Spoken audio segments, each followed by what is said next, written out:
Mrs. Amworth by Edward Frederic Benson. The village of Maxley, where, last summer and autumn, these strange events took place, lies on a heathery and pine-clad upland of Sussex. In all England you could not find a sweeter and saner situation. Should the wind blow from the south, it comes laden with the spices of the sea.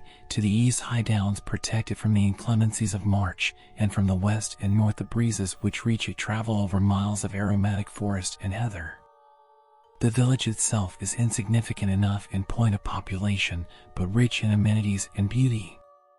Halfway down the single street, with its broad road and spacious areas of grass on each side, stands the little Norman church and the antique graveyard long disused. For the rest there are a dozen small, sedate Georgian houses, red-bricked and long-windowed, each with a square of flower garden in front and an ampler strip behind, a score of shops, and a couple of score of thatched cottages belonging to laborers on neighboring estates, complete the entire cluster of its peaceful habitations. The general peace, however, is sadly broken on Saturdays and Sundays, for we lie on one of the main roads between London and Brighton, and our quiet street becomes a racecourse for flying motor cars and bicycles. A notice just outside the village begging them to go slowly only seems to encourage them to accelerate their speed, for the road lies open and straight, and there is really no reason why they should do otherwise. By way of protest, therefore, the ladies of Maxley cover their noses and mouths with their handkerchiefs as they see a motor car approaching, though, as the street is asphalted, they need not really take these precautions against dust. But late on Sunday night the horde of scorchers has passed, and we settle down again to 5 days of cheerful and leisurely seclusion. Railway strikes which agitate the country so much leave us undisturbed because most of the inhabitants of Maxley never leave it at all. I am the fortunate possessor of one of these small Georgian houses, and consider myself no less fortunate in having so interesting and stimulating a neighbor as Francis Ercombe, who, the most confirmed of Maxleyites, has not slept away from his house, which stands just opposite to mine in the village street, for nearly 2 years, at which date, though still in middle life, he resigned his physiological professorship at Cambridge University and devoted himself to the study of those occult and curious phenomena which seem equally to concern the physical and the psychical sides of human nature. Indeed, his retirement was not unconnected with his passion for the strange uncharted places that lie on the confines and borders of science, the existence of which is so stoutly denied by the more materialistic minds, for he advocated that all medical students should be obliged to pass some sort of examination in mesmerism, and that one of the Tripos papers should be designed to test their knowledge in such subjects as appearances at time of death, haunted houses, vampirism, automatic writing, and possession. Of course they wouldn't listen to me, ran his account of the matter, for there is nothing that these seats of learning are so frightened of as knowledge, and the road to knowledge lies in the study of things like these. The functions of the human frame are, broadly speaking, known. They are a country, anyhow, that has been charted and mapped out. But outside that lie huge tracts of undiscovered country, which certainly exist, and the real pioneers of knowledge are those who, at the cost of being derided as credulous and superstitious, want to push on into those misty and probably perilous places. I felt that I could be of more use by setting out without compass or knapsack into the mist than by sitting in a cage like a canary and chirping about what was known. Besides, teaching is very bad for a man who knows himself only to be a learner. You only need to be a self-conceited ass to teach. Here, then, in Francis Ercombe, was a delightful neighbor to one who, like myself, has an uneasy and burning curiosity about what he called the misty and perilous places, and this last spring we had a further and most welcome addition to our pleasant little community in the person of Mrs. Amworth, widow of an Indian civil servant. Her husband had been a judge in the northwest provinces, and after his death at Peshawar she came back to England, and after a year in London found herself starving for the ampler air and sunshine of the country to take the place of the fogs and griminess of town. She had, too, a special reason for settling in Maxley, since her ancestors up till 100 years ago had long been native to the place, and in the old churchyard, now disused, are many gravestones bearing her maiden name of Chaston. Big and energetic, her vigorous and genial personality speedily woke Maxley up to a higher degree of sociality than it had ever known.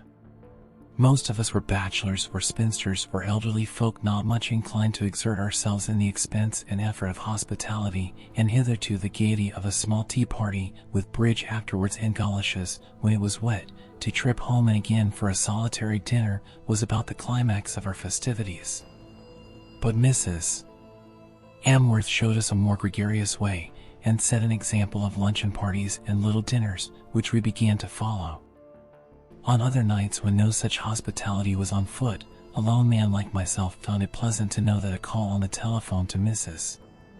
Amworth's house not 100 yards off, and an inquiry as to whether I might come over after dinner for a game of piquet before bedtime, would probably evoke a response of welcome.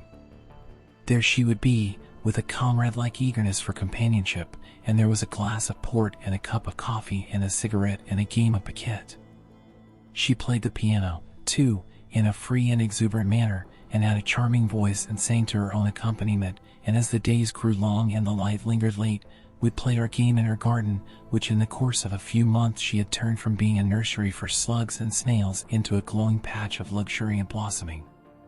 She was always cheery and jolly. She was interested in everything, and in music, in gardening, in games of all sorts was a competent performer. Everybody, with one exception, liked her. Everybody felt her to bring with her the tonic of a sunny day. That one exception was Francis Ercombe. He, though he confessed he did not like her, acknowledged that he was vastly interested in her. This always seemed strange to me, for pleasant and jovial as she was, I could see nothing in her that could call forth conjecture or intrigued surmise, so healthy and unmysterious a figure did she present. But of the genuineness of Ercombe's interest there could be no doubt. One could see him watching and scrutinizing her. In matter of age, she frankly volunteered the information that she was 45, but her briskness, her activity, her unravaged skin, her coal-black hair made it difficult to believe that she was not adopting an unusual device and adding 10 years onto her age instead of subtracting them. Often, also, as our quite unsentimental friendship ripened, Mrs. Amworth would ring me up and propose her advent. If I was busy writing, I was to give her, so we definitely bargained, a frank negative, and in answer I could hear her jolly laugh and her wishes for a successful evening of work. Sometimes, before her proposal arrived, Ercombe would already have stepped across from his house opposite for a smoke and a chat, and he, hearing who my intending visitor was, always urged me to beg her to come. She and I should play our piquet, said he, and he would look on, if we did not object, and learn something of the game. But I doubt whether he paid much attention to it, for nothing could be clearer than that, under that penthouse of forehead and thick eyebrows, his attention was fixed not on the cards, but on one of the players. But he seemed to enjoy an hour spent thus, and often, until one particular evening in July, he would watch her with the air of a man who has some deep problem in front of him. She, enthusiastically keen about her game, seemed not to notice his scrutiny. Then came that evening, when, as I see in the light of subsequent events, began the first twitching of the veil that hid the secret horror from my eyes. I did not know it then, though I noticed that thereafter, if she rang up to propose coming round, she always asked not only if I was at leisure, but whether Mr. Ercombe was with me. If so, she said, she would not spoil the chat of two old bachelors, and laughingly wished me good night. Ercombe, on this occasion, had been with me for some half hour before Mrs. Amworth's appearance, and had been talking to me about the medieval beliefs concerning vampirism, one of those borderland subjects which he declared had not been sufficiently studied before it had been consigned by the medical profession to the dust heap of exploded superstitions. There he sat, grim and eager, tracing, with that pellucid clearness which had made him in his Cambridge days so admirable a lecturer, the history of those mysterious visitations. In them all there were the same general features. One of those ghoulish spirits took up its abode in a living man or woman, conferring supernatural powers of bat-like flight and glutting itself with nocturnal blood feasts. When its host died it continued to dwell in the corpse, which remained undecayed. By day it rested, by night it left the grave and went on its awful errands. No European country in the Middle Ages seemed to have escaped them. Earlier yet, parallels were to be found in Roman and Greek and in Jewish history. It's a large order to set all that evidence aside as being moonshine, he said. Hundreds of totally independent witnesses in many ages have testified to the occurrence of these phenomena, and there's no explanation known to me which covers all the facts. And if you feel inclined to say why, then, if these are facts, do we not come across them now? There are two answers I can make you. One is that there were diseases known in the Middle Ages, such as the Black Death, which were certainly existent then and which have become extinct since, but for that reason we do not assert that such diseases never existed. Just as the Black Death visited England and decimated the population of Norfolk, so here in this very district about 300 years ago there was certainly an outbreak of vampirism, and Maxley was the center of it. My second answer is even more convincing, for I tell you that vampirism is by no means extinct now. An outbreak of it certainly occurred in India a year or two ago. At that moment I heard my knocker plied in the cheerful and peremptory manner in which Mrs. Amworth is accustomed to announce her arrival, and I went to the door to open it. "Come in at once," I said, "and save me from having my blood curdled. Mr. Ercombe has been trying to alarm me." Instantly her vital, voluminous presence seemed to fill the room. "Ah, but how lovely," she said. "I delight in having my blood curdled. Go on with your ghost story, Mr. Ercombe." I adore ghost stories. I saw that, as his habit was, he was intently observing her. "It wasn't a ghost story exactly," said he. "I was only telling our host how vampirism was not extinct yet. I was saying that there was an outbreak of it in India only a few years ago." There was a more than perceptible pause, and I saw that, if Ercombe was observing her, she on her side was observing him with fixed eye and parted mouth. Then her jolly laugh invaded that rather tense silence. "Oh, what a shame," she said. "You're not going to curdle my blood at all. Where did you pick up such a tale, Mr. Ercombe? I have lived for years in India and never heard a rumor of such a thing. Some storyteller in the bazaars must have invented it. They are famous at that." I could see that Ercombe was on the point of saying something further, but checked himself. "Oh, very likely that was it," he said. But something had disturbed our usual peaceful sociability that night, and something had damped Mrs. Amworth's usual high spirits. She had no gusto for her piquet, and left after a couple of games. Ercombe had been silent too. Indeed, he hardly spoke again till she departed. "That was unfortunate," he said, "for the outbreak of a very mysterious disease, let us call it, took place at Peshawar, where she and her husband were." "And, well?" I asked. "He was one of the victims of it," said he. Naturally, I had quite forgotten them when I spoke. The summer was unreasonably hot and rainless, and Maxley suffered much from drought, and also from a plague of big black night-flying gnats, the bite of which was very irritating and virulent. They came sailing of an evening, settling on one's skin so quietly that one perceived nothing till the sharp stab announced that one had been bitten. They did not bite the hands or face, but chose always the neck and throat for their feeding ground, and most of us, as the poison spread, assumed a temporary goiter. Then about the middle of August appeared the first of those mysterious cases of illness which our local doctor attributed to the long-continued heat coupled with the bite of these venomous insects. The patient was a boy of 16 or 17, the son of Mrs. Amworth's gardener, and the symptoms were an anemic pallor and a languid prostration, accompanied by great drowsiness and an abnormal appetite. He had, too, on his throat 2 small punctures where, so Dr. Ross conjectured, one of these great gnats had bitten him.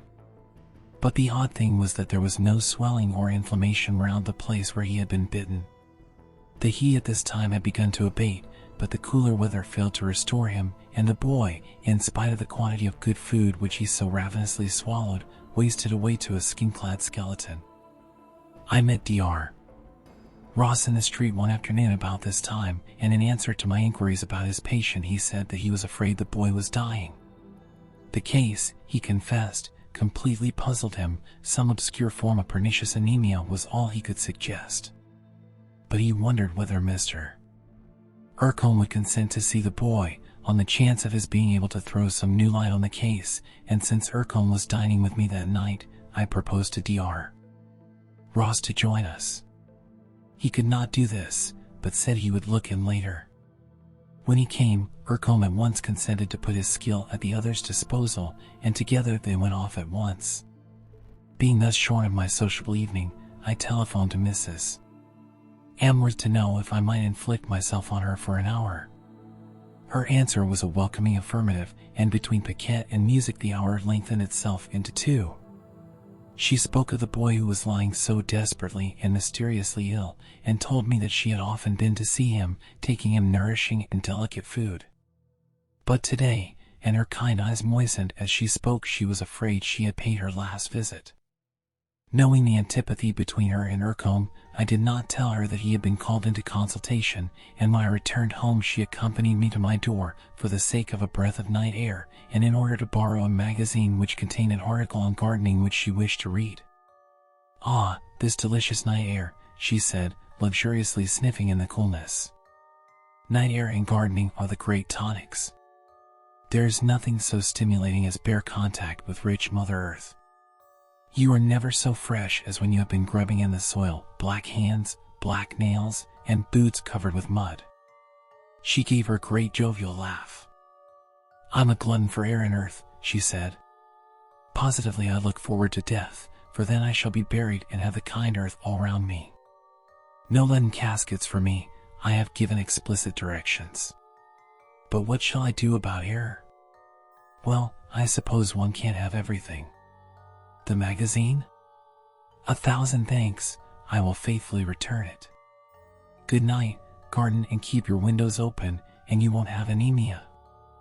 "I always sleep with my windows open," said I. I went straight up to my bedroom, of which one of the windows looks out over the street, and as I undressed I thought I heard voices talking outside not far away.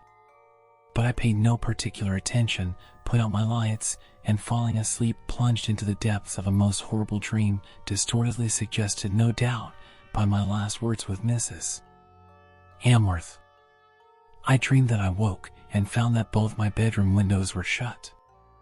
Half suffocating, I dreamed that I sprang out of bed and went across to open them. The blind over the first was drawn down, and pulling it up I saw, with the indescribable horror of incipient nightmare, Mrs. Amworth's face suspended close to the pane in the darkness outside, nodding and smiling at me. Pulling down the blind again to keep that terror out, I rushed to the second window on the other side of the room, and there again was Mrs. Amworth's face. Then the panic came upon me in full blast. Here was I suffocating in the airless room, and whichever window I opened, Mrs. Amworth's face would float in, like those noiseless black gnats that bit before one was aware. The nightmare rose to screaming point, and with strangled yells I awoke to find my room cool and quiet, with both windows open and blinds up, and a half-moon high in its course, casting an oblong of tranquil light on the floor. But even when I was awake the horror persisted, and I lay tossing and turning. I must have slept long before the nightmare seized me, for now it was nearly day, and soon in the east the drowsy eyelids of morning began to lift. I was scarcely downstairs next morning, for after the dawn I slept late, when Ercombe rang up to know if he might see me immediately. He came in, grim and preoccupied, and I noticed that he was pulling out a pipe that was not even filled. "I want your help," he said, "and so I must tell you first of all what happened last night. I went round with the little doctor to see his patient, and found him just alive, but scarcely more. I instantly diagnosed in my own mind what this anemia, unaccountable by any other explanation, meant. The boy is the prey of a vampire." He put his empty pipe on the breakfast table, by which I had just sat down, and folded his arms, looking at me steadily from under his overhanging brows. "Now about last night," he said. "I insisted that he should be moved from his father's cottage into my house. As we were carrying him on a stretcher, whom should we meet but Mrs. Amworth? She expressed shocked surprise that we were moving him. Now why do you think she did that?" With a start of horror, as I remembered my dream that night before, I felt an idea come into my mind so preposterous and unthinkable that I instantly turned it out again. "I haven't the smallest idea," I said. "Then listen, while I tell you about what happened later." I put out all light in the room where the boy lay, and watched. One window was a little open, for I had forgotten to close it, and about midnight I heard something outside, trying apparently to push it farther open. I guessed who it was. Yes, it was full 20 feet from the ground, and I peeped round the corner of the blind. Just outside was the face of Mrs. Amworth, and her hand was on the frame of the window. Very softly I crept close, and then banged the window down, and I think I just caught the tip of one of her fingers. "But it's impossible," I cried. "How could she be floating in the air like that? And what had she come for?" "Don't tell me such." Once more, with closer grip, the remembrance of my nightmare seized me. "I am telling you what I saw," said he. "And all night long, until it was nearly day, she was fluttering outside, like some terrible bat, trying to gain admittance. Now put together various things I have told you." He began checking them off on his fingers. "Number 1, he said, there was an outbreak of disease similar to that which this boy is suffering from at Peshawar, and her husband died of it. Number 2, Mrs. Amworth protested against my moving the boy to my house. Number 3, she, or the demon that inhabits her body, a creature powerful and deadly, tries to gain admittance. And add this, too, in medieval times there was an epidemic of vampirism here at Maxley.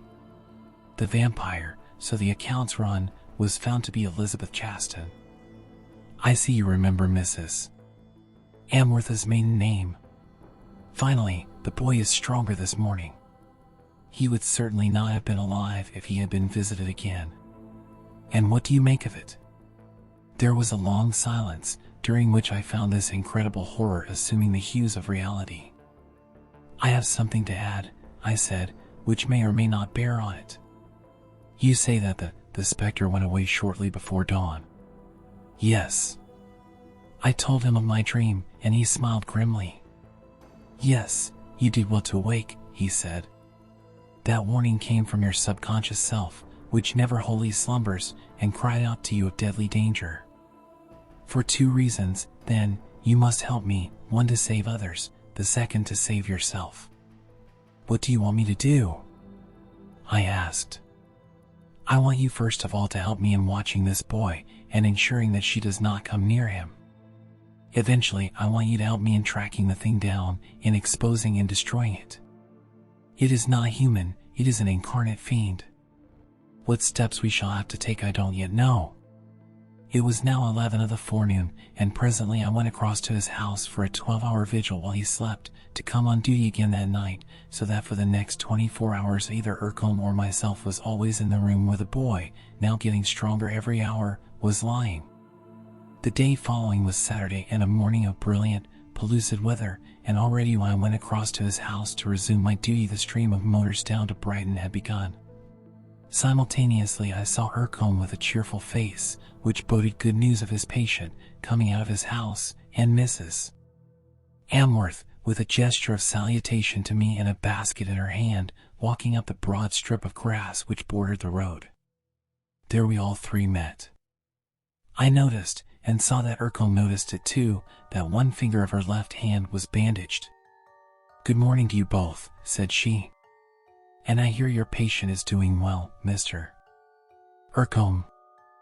I have come to bring him a bowl of jelly, and to sit with him for an hour. He and I are great friends.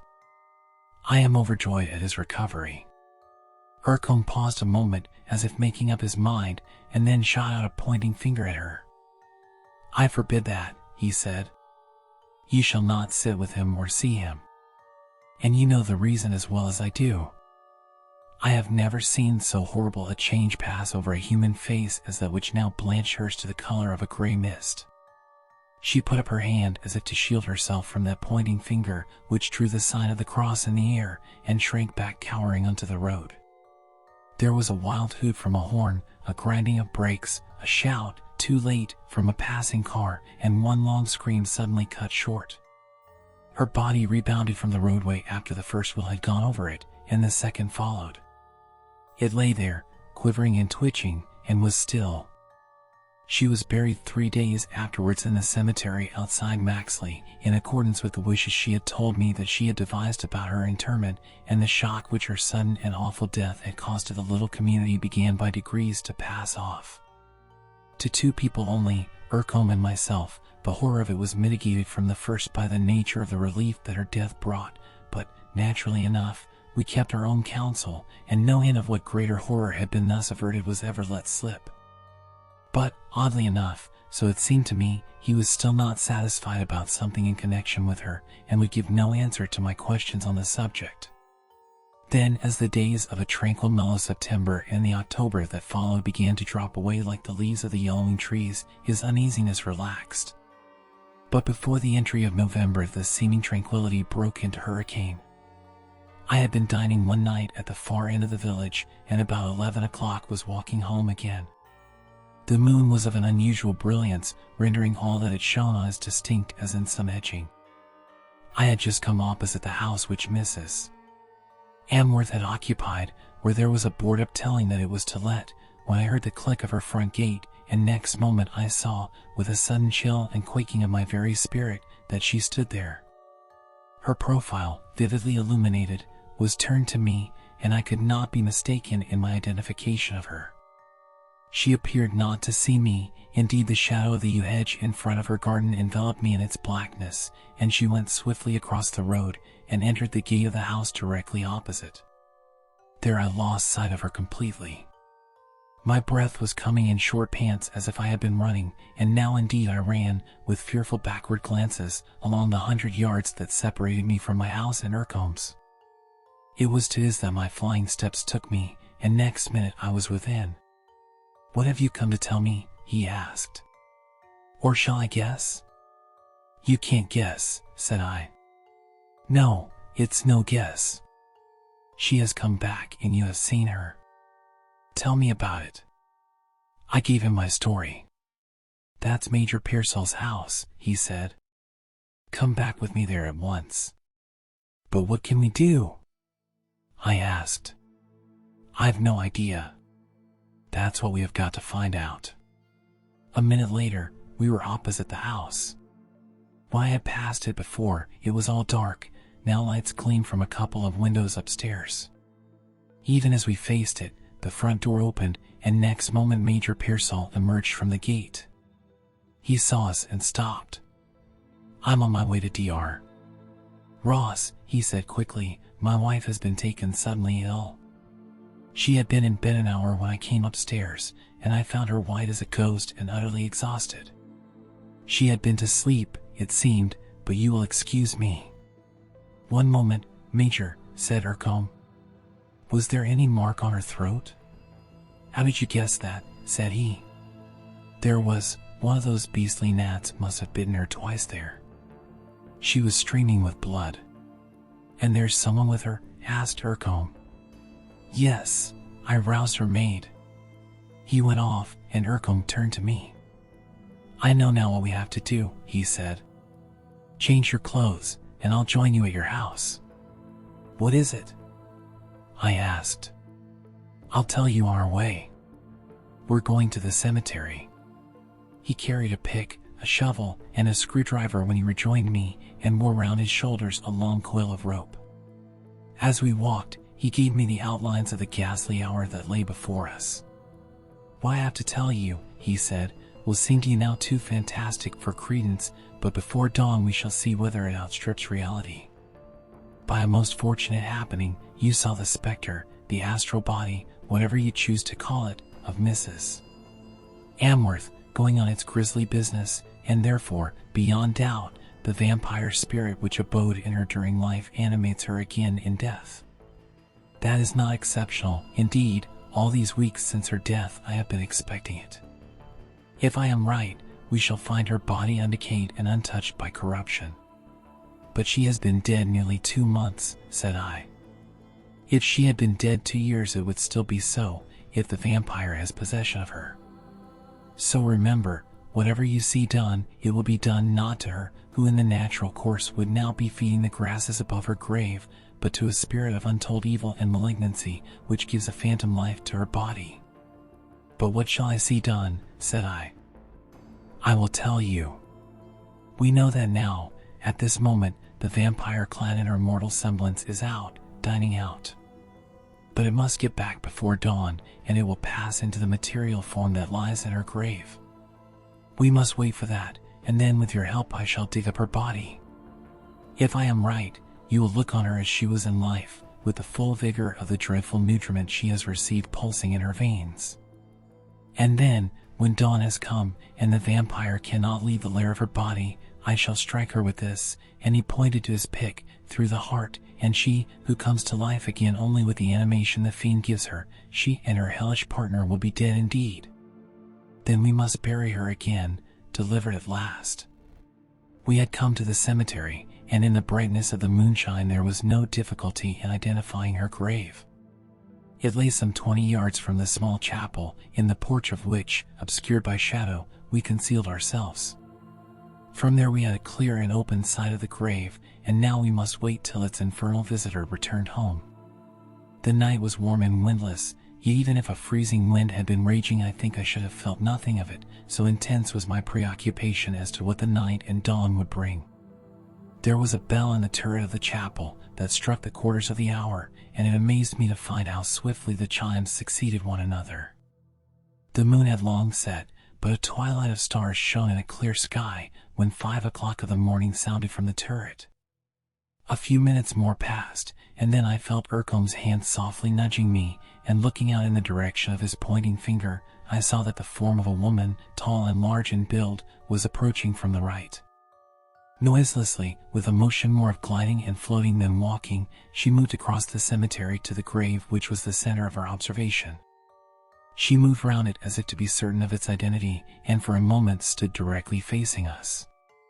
In the grayness to which now my eyes had grown accustomed, I could easily see her face, and recognize its features. She drew her hand across her mouth as if wiping it, and broke into a chuckle of such laughter as made my hair stir on my head. Then she leaped onto the grave, holding her hands high above her head, and inch by inch disappeared into the earth. Ercombe's hand was laid on my arm in an injunction to keep still, but now he removed it. "Come," he said. With pick and shovel and rope we went to the grave. The earth was light and sandy, and soon after 6 struck, we had delved down to the coffin lid. With his pick he loosened the earth round it, and, adjusting the rope through the handles by which it had been lowered, we tried to raise it. This was a long and laborious business, and the light had begun to herald day in the east before we had it out, and lying by the side of the grave.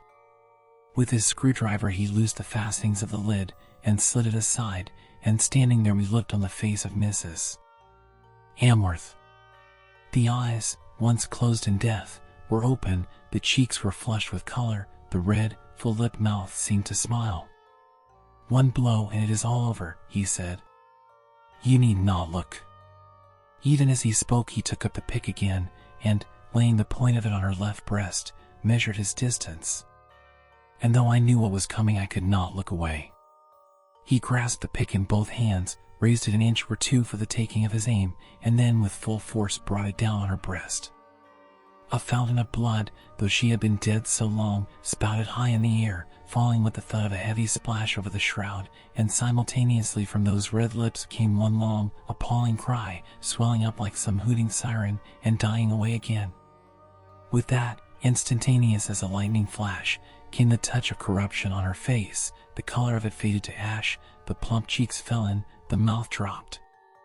"Thank God, that's over," said he, and without pause slipped the coffin lid back into its place. Day was coming fast now, and, working like men possessed, we lowered the coffin into its place again, and shoveled the earth over it. The birds were busy with their earliest pipings as we went back to Maxley. Thank you for watching. Please like and subscribe and press the bell icon to get new video updates.